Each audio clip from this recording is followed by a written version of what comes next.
जय श्री राधे कृष्ण। 7 सितंबर को देश भर में जन्माष्टमी का त्योहार बड़ी धूमधाम से मनाया जाएगा। उस दिन मंदिरों में भी झांकियां सजाई जाती हैं।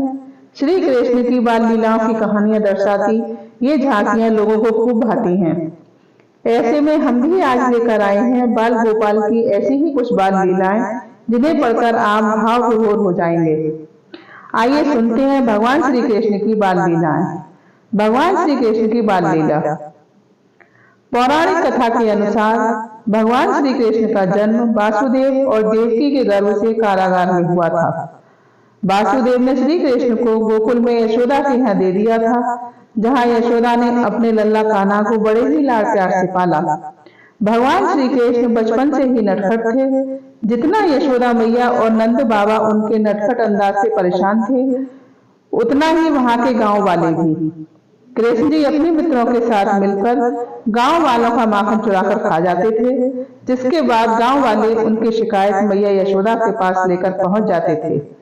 इस वजह से उन्हें अपनी मैया से डांट भी खानी पड़ती थी। कालिया नाग का वध। कालिया नाग का वध श्री कृष्ण की प्रचलित बाल लीलाओं में से एक है। एक बार श्री कृष्ण अपने मित्रों के साथ यमुना नदी के किनारे गेंद खेल रहे थे। अचानक गेंद यमुना नदी में चली गई और बाल गोपाल के सारे मित्रों ने मिलकर उन्हें ही नदी से गेंद लाने को भेज दिया। बाल गोपाल भी एकदम से कदम के पेड़ पर चढ़कर यमुना में कूद गए। वहां उन्हें कालिया नाग मिला।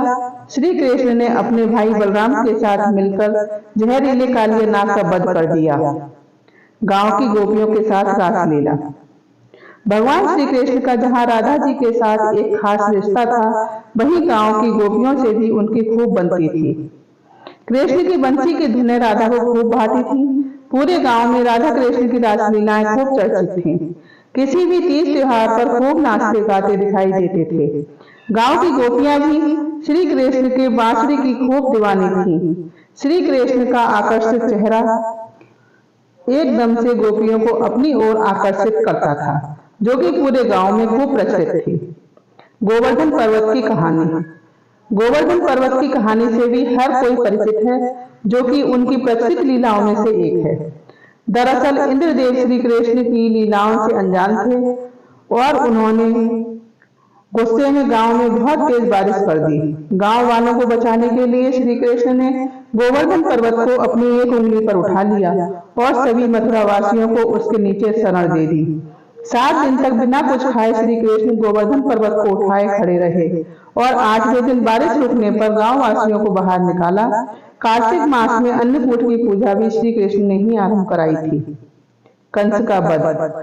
देवकी और वासुदेव की विदाई के समय ही कंस को आकाशवाणी हो गई थी कि देवकी का 8वां पुत्र ही कंस का वध करेगा। इसके बाद से कंस ने कई प्रयास किए ताकि 8वें बच्चे को धरती पर ही न आने दिया जाए, लेकिन भगवान विष्णु ने ही कंस के वध के लिए श्री कृष्ण का अवतार धारण किया था। कंस ने श्री कृष्ण को मारने के लिए कई उपाय अपनाए, लेकिन वे सभी में विफल हुए। कृष्ण और बलराम के अद्भुत पराक्रम को देखकर कंस ने उन्हें एक पहलवान के हाथों मरवाना तय किया।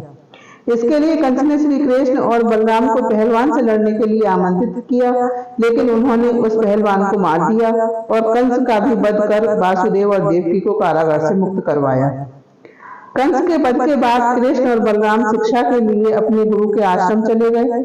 कुछ दिन श्री कृष्ण ने द्वारका में ही बिताए। इसके बाद महाभारत का ऐतिहासिक युद्ध पांडवों और कौरवों के बीच लड़ा गया, जिसका नेतृत्व श्री कृष्ण ने किया।